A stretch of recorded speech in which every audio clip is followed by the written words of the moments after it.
Hello, my name is Daniel. Thank you for being here with me today. If you enjoy real, heartbreaking cheating stories from Reddit, don't forget to subscribe to the channel. It really means a lot to me. This is one of those stories that lingers with you, the kind where doubt becomes a quiet poison, and love slowly corrodes into suspicion. The original poster, whom I'll call Nora, is 26 years old and lives in a quiet coastal town near Bellingham, Washington. Her boyfriend, Zach, is 28. They've been together for 3 years, most of which have been long distance. They grew up in the same neighborhood, but Zach attends grad school in Arizona, so they only see each other during long breaks and holidays. It wasn't perfect, but it worked. Until this past summer. Nora had the opportunity to study abroad in Portugal for 2 months. It was something she had dreamed about for years. She saved for it, planned every detail, and Zach supported her decision. She told him ahead of time that her access to Wi-Fi would be spotty and that she'd likely only be able to email every few days. He said he understood. He told her it was okay. The program turned out to be one of the most enriching experiences of her life. She explored new places, met incredible people, and rediscovered parts of herself that had been buried under routine and distance. But all that joy unraveled the moment she came home. Zach picked her up from the airport. Nora had barely slept in 24 hours. Her body was aching, her eyes stung with exhaustion, and all she wanted was to wrap her arms around him and fall asleep beside someone familiar. They hugged, drove back to his place, and as soon as they got through the door, she collapsed on the couch and drifted off to sleep. When she woke up, something was wrong. Zach was quiet, distant. His arms were folded, and he avoided eye contact. At first, she thought he was just tired too, maybe overwhelmed. But then he asked how her trip was. She smiled and told him it was amazing, shared a few stories, mentioned the group she'd traveled with, the places they saw. And then he said it. "I know you cheated on me." Nora blinked, unsure if she heard him right. "What?" "I know you did," Zach repeated, his voice flat. "It's okay. It's whatever." Her heart sank. She sat upright, stunned. "What are you talking about?" "I just know," he said again. "You did." But she hadn't. Not even close. There were only 4 guys in her group.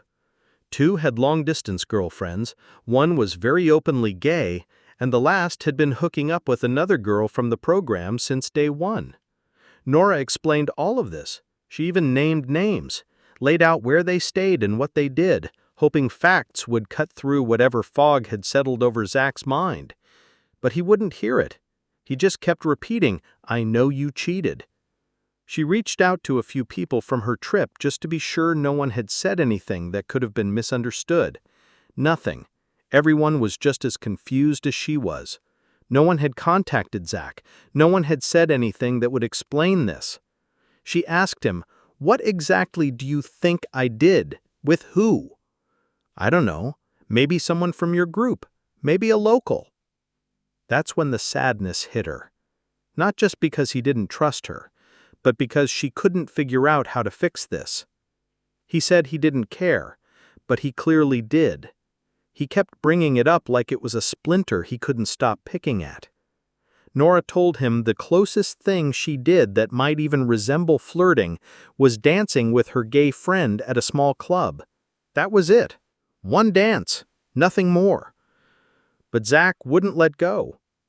Every time she tried to reassure him, he'd say something else. A new theory, a new question laced with judgment. "Are you sure it wasn't someone you met there? Are you sure you didn't do anything after a few drinks?" Nora was tired, not just physically, but emotionally drained. She had been so careful, so respectful, so committed, only to come home to someone who had already decided she was guilty of something she never did. She started wondering, is this how it would always be?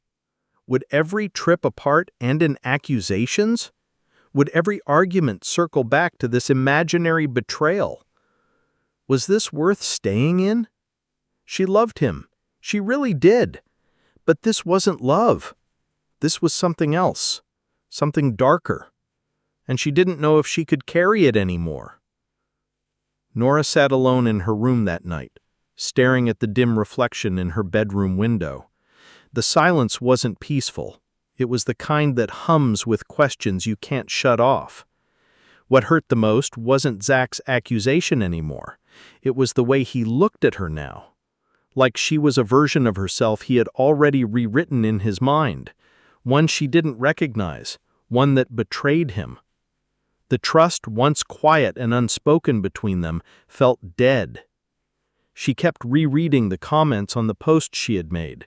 Some were harsh, some comforting, but the ones that got under her skin the most were the ones that voiced the possibility she hadn't wanted to face. What if Zach was the one who cheated? One commenter, someone named Mrs. Patrick Sharp, wrote, "Ask him for evidence. If he has none, then it's just projection. I honestly think he's the one who cheated, and now he's trying to paint you as the villain so he doesn't have to admit it. Maybe he's hoping you'll break first." That idea lodged itself deep in her chest like a shard of glass. She didn't want to believe it, not because it was impossible, but because it made everything worse. If he had cheated, and this was his way of easing the guilt, then it meant all the moments she held on to, their video calls, the silly miss you texts, the voice messages when she was homesick, were all lies. She replied, honestly, "I've been wondering this too. Maybe he's trying to confess indirectly, thinking I'll say I don't care. But if that's what he's aiming for, he doesn't know me at all. That would destroy me." She thought back to how isolated Zach was. He didn't have close female friends. Neither did his friends, really. He was quiet, a little socially awkward, and loved coding more than parties. But that didn't mean anything anymore. You didn't have to be the type to cheat. Sometimes all it took was feeling lonely and choosing the wrong person at the wrong time. Another commenter, Genetic Instability, wrote something that chilled her. If he did cheat, this is how he's going to justify it. He'll tell himself you did it first, that he's the bigger person for forgiving you, that you owe him now, that everything he does moving forward is okay because you're the one with the stain. Nora's hands shook slightly as she typed her response. He does that. In arguments, I mean. He'll go on until I'm too tired to push back. Then, he calls it resolved. He always thinks he's right. If this is his way of paving the road for something awful he's already done, I don't know if I'll be able to handle it. She paused for a while after that. The tears didn't come in a dramatic wave. They came like rain through a cracked window, quiet, steady, and unwanted. She was going to talk to him that night, not argue, not defend, just ask, but she was terrified of what he might say. Another commenter, Ambrose1, offered something more balanced. He's insecure. Maybe someone got in his head. Maybe it's Reddit horror stories. Maybe his friend said something stupid. But tell him plainly, it hurts to be accused. It hurts worse that he doesn't trust you. Let him ask whatever questions he needs to ask, but if he still doesn't believe you, then you need to reevaluate if this relationship is safe for your heart. That word, safe, landed hard. Was she safe here? Not in the physical sense. Zach had never laid a hand on her.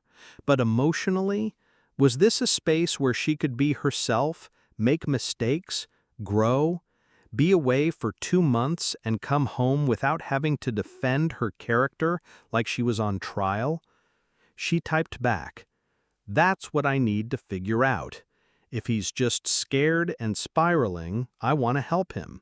I've known that fear before.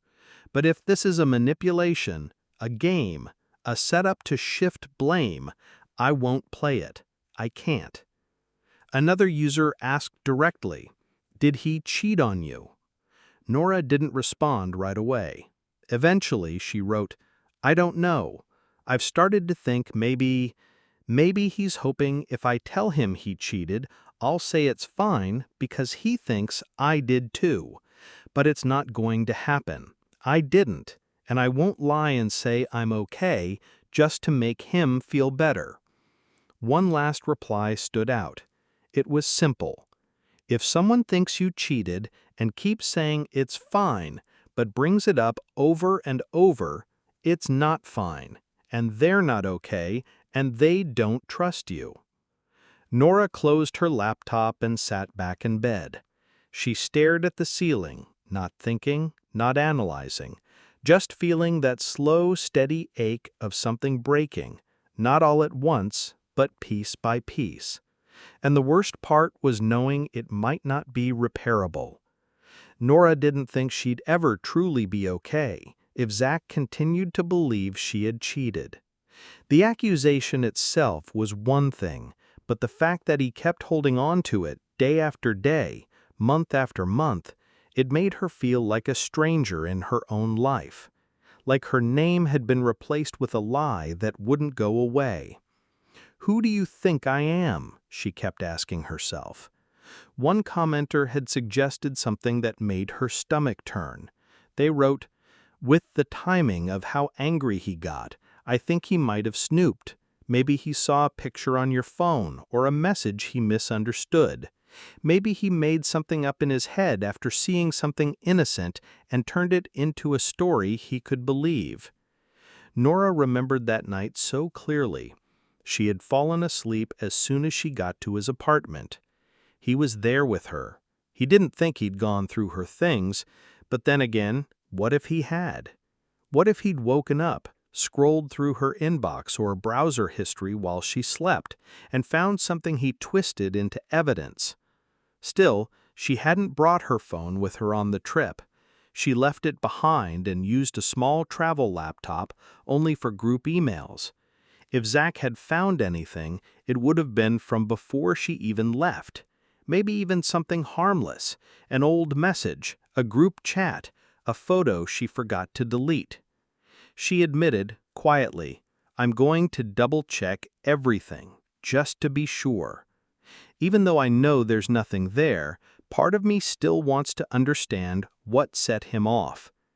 Then she updated her post with something she hadn't said before. This whole thing started back in mid-August. It had been months. He'd been bringing it up again and again in small comments and sarcastic jokes.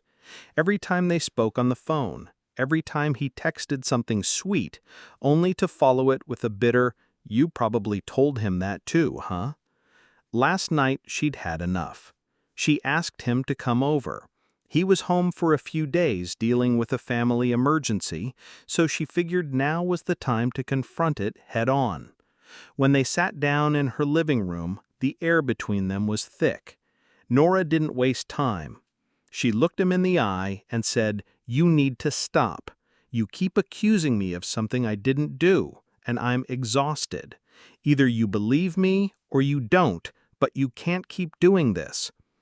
Zach tried to brush it off, said he was just venting, but Nora didn't let up. She pushed harder. "Why do you think I cheated?" That's when he finally said it. "I just don't think you could be with a group of guys for 2 months and not do anything." Nora stared him, stunned. "You go to Florida most of the year. Your program is mostly women. Are you saying you've done something?" His face twisted. "No, I'd never. And I've told you every time a girl even looked at me sideways. I've always been honest." She didn't argue with that part. It was true. He'd told her about every classmate who flirted, every groupmate who messaged too late at night. But then she asked, "So why is it okay for you to expect me to believe you, but not okay for you to believe me?" Zach's voice rose. "Because I know you. I know what you do."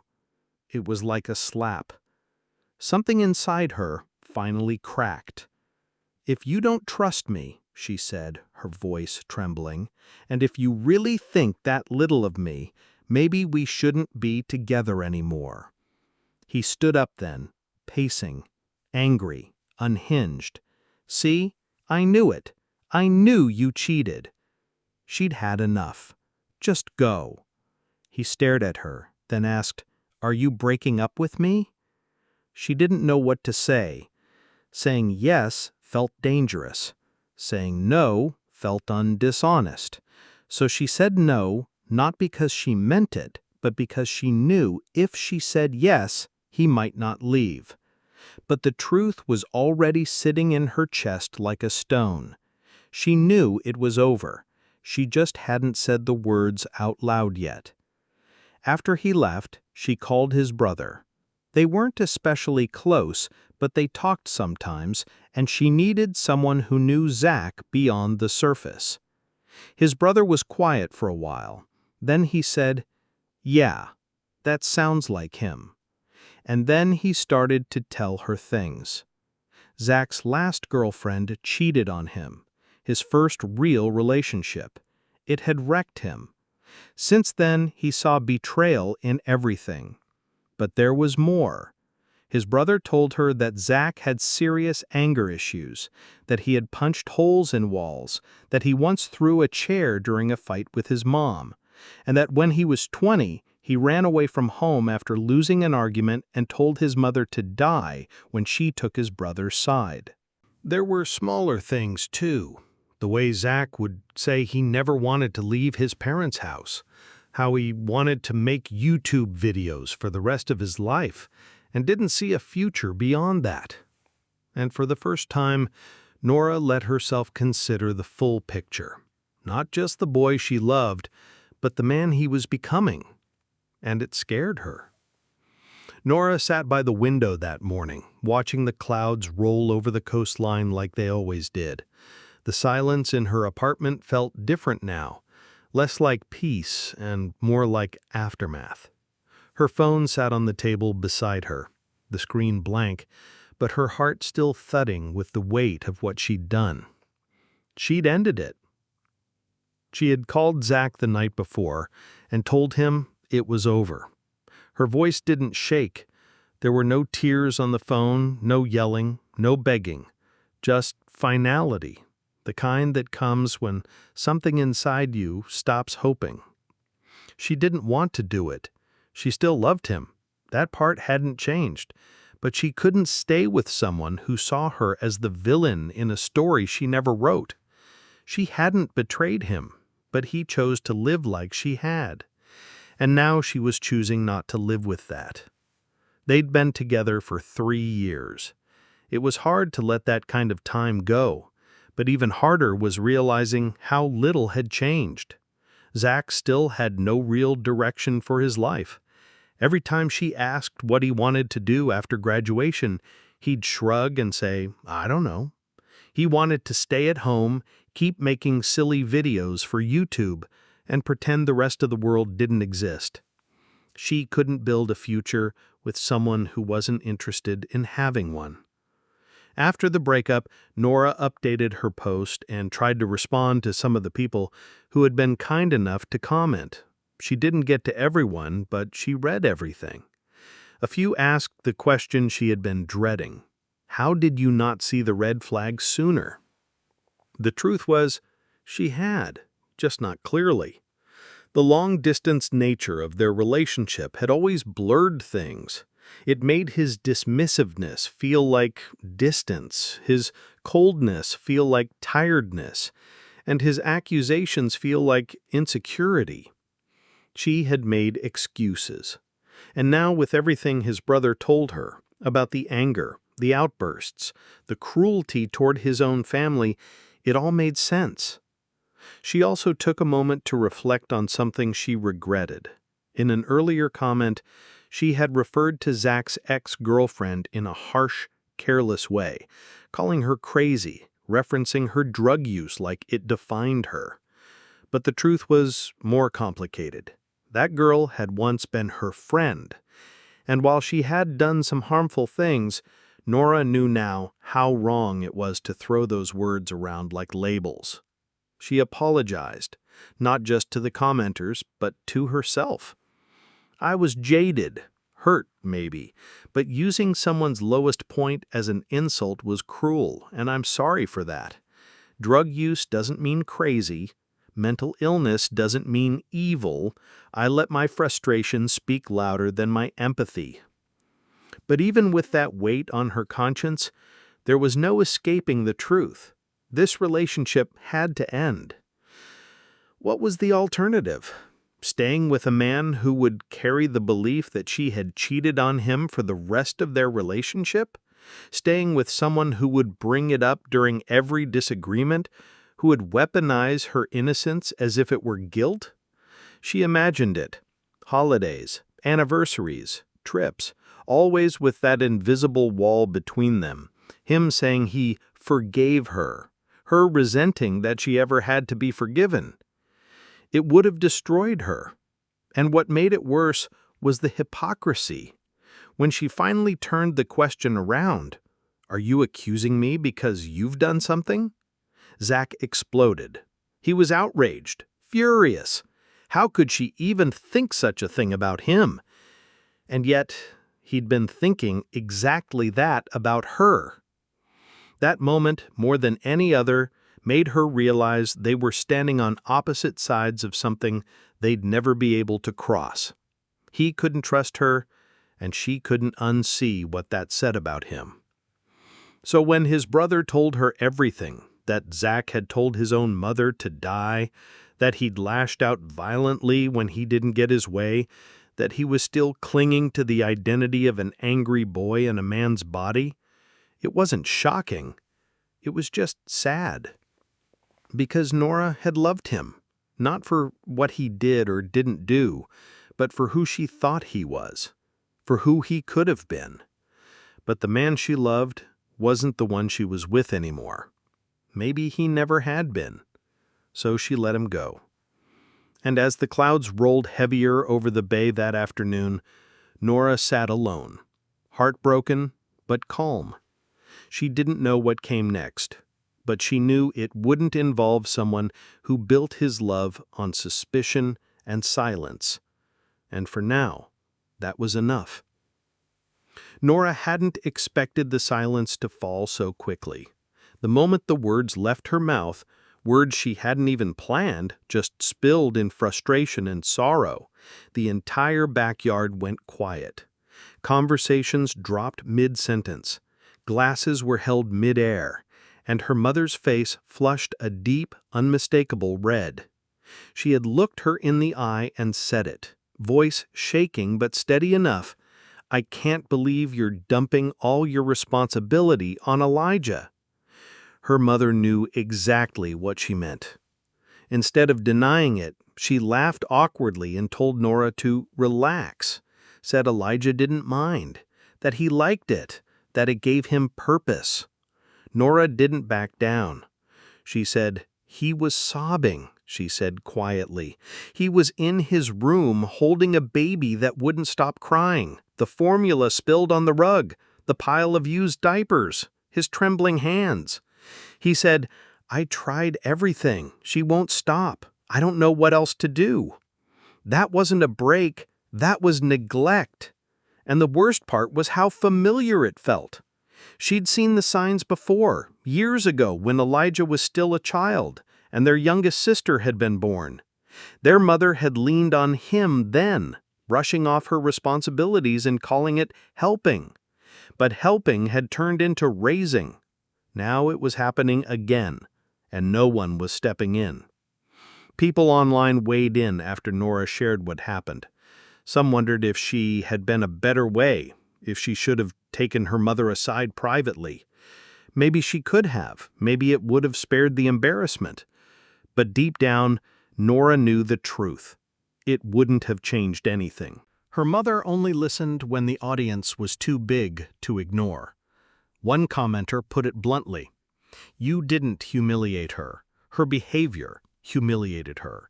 She just needed someone to name it out loud." Others echoed the same idea, that public humiliation, while harsh, sometimes forces people to confront what they're pretending not to see. Still, Nora's mind stayed on Elijah. She texted him later asking how he was. He said he was fine, that things were okay, But even in a message, she could hear the tiredness behind his words, the heaviness. Another commenter called it what it was: parentification, the act of forcing a child or teen into a caregiving role they never asked for. Nora had heard of it before, but now she was seeing it firsthand, and it broke her. One person wrote, "It steals childhoods, creates invisible damage. Kids like Elijah learn to suppress their needs because they're always the ones expected to be responsible, always the ones expected to hold it all together." And he had held it together, until that night. Another reply stayed with her long after she closed her laptop. "Your brother wasn't just tired, he was having an emotional breakdown. It's probably been building since your youngest sibling was born. You did the right thing calling your mother out in a space where she couldn't escape it." That made Nora cry. Not out of guilt, but out of grief. She hadn't been around enough. She'd spent most of her time with her dad after their parents split. Her relationship with her mother had always been distant, strained. But now, seeing what Elijah had become, how he had been shaped into a stand-in parent, she wished she had stayed closer. Someone even suggested moving Elijah in, giving him a real place to rest, a place where he didn't have to be everything for everyone. Nora didn't know if that was possible yet, but the idea sat with her. All she knew was that she couldn't walk away now. She was no longer just a sister. She was the only one who seemed to see what was really happening to him, and that was something she couldn't unsee. Nora hadn't meant for it to unfold the way it did, but sometimes silence is more dangerous than confrontation, and sometimes the only way to protect someone is to risk becoming the villain in someone else's story. After the birthday party, after the phone call where her mother tried to turn it all into a lesson on respect, Nora sat alone and thought about how often teens are forced into roles they were never meant to carry. Elijah was just the latest. A soft-spoken 17-year-old shouldering responsibilities that didn't belong to him. She remembered reading a comment on her post. It was from someone who had gone through the same thing. A girl who said she had to stay home after high school to raise her brother. She'd missed college, missed her chance to leave.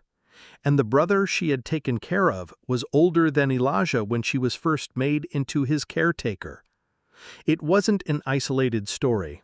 It was happening all the time, quietly, in living rooms like hers, in families that looked normal from the outside.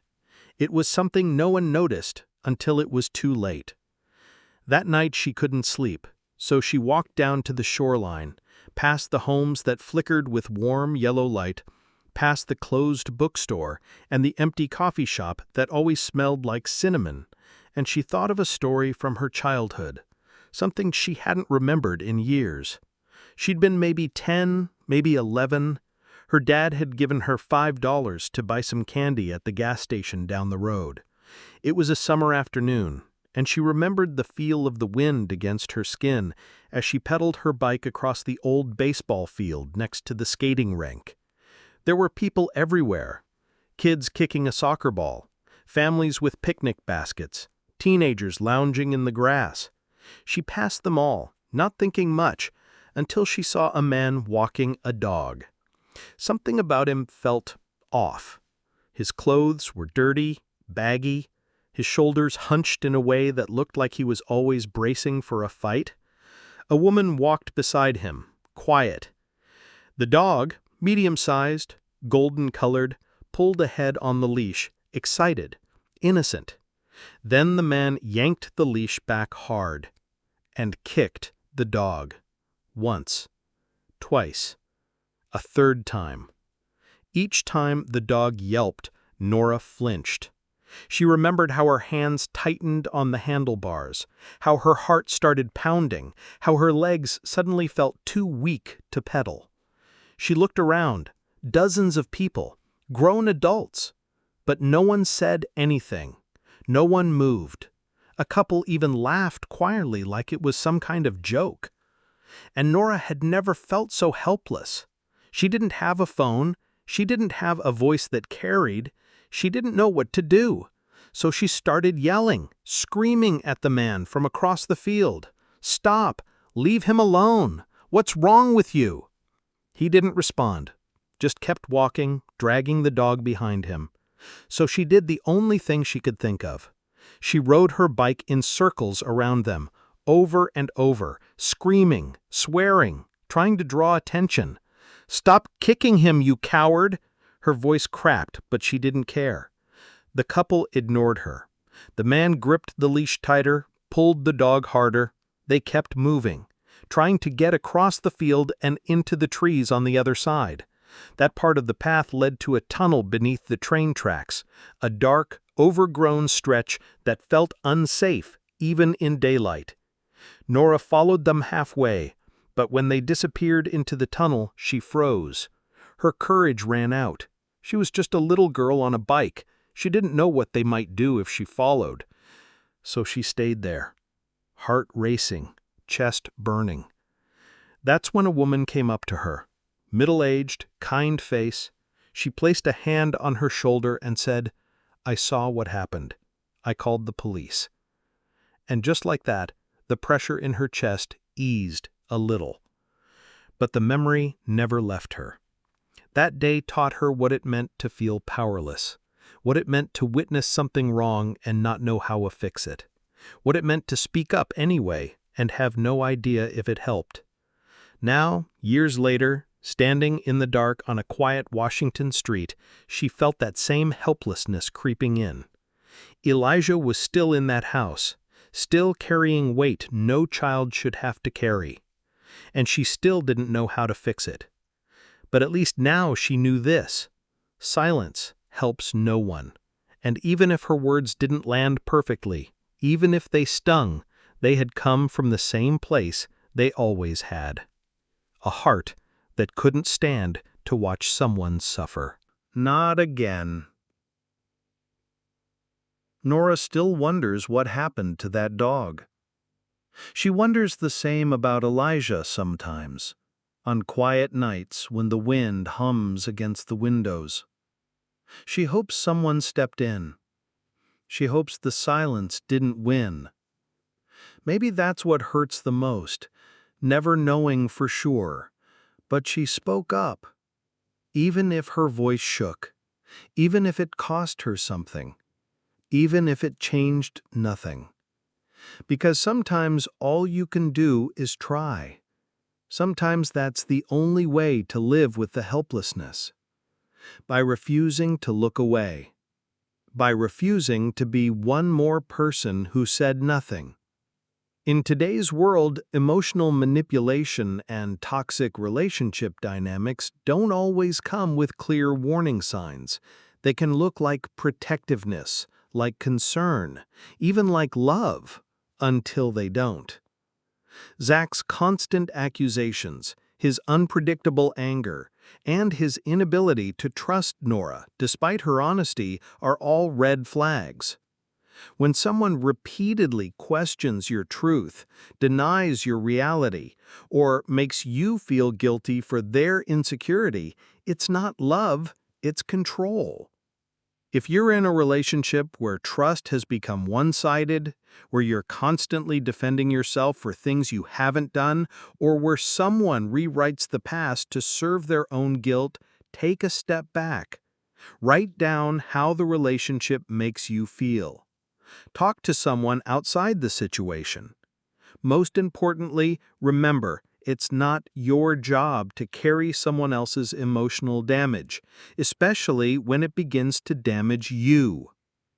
And if you see someone else being buried by the weight of someone else's neglect, like Nora saw with Elijah, say something. Even if it's uncomfortable, even if it's messy. Silence protects the wrong people. You don't have to be perfect to speak up. You just have to care enough to try.